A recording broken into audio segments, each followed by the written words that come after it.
Hey guys, today I'll show you how you can unlock spring in Forza Horizon 6, so let's get started. If you're trying to access the spring season in Forza Horizon 6, this method can help regardless of what season is currently active. The process is very similar on both PC and console, and is especially useful if you're looking to complete spring-related entries in the Discovery Journal.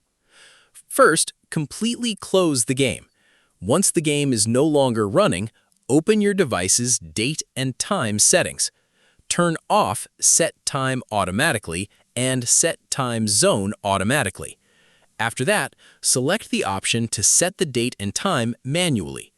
Now change the date to May 20th, 2026 and save the changes. Next, disconnect your internet connection. If you're using an Ethernet cable, disable the network adapter. If you're connected through Wi-Fi, simply disconnect from your wireless network. After disconnecting from the internet, launch Forza Horizon 6 through Steam, the Xbox app, or whichever platform you use. Allow the game to start normally. If you receive a message asking whether you want to play offline or use a local save, choose the offline option and continue. Wait for the game to finish loading.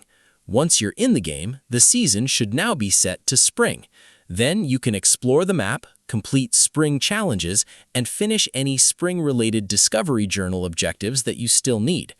When you're done, you can reconnect to the internet and restore your date and time settings back to automatic. That's all there is to it. Hopefully this guide helped you unlock spring in Forza Horizon 6 and complete the activities you were looking for. That's it. I'll be back with more in the next video.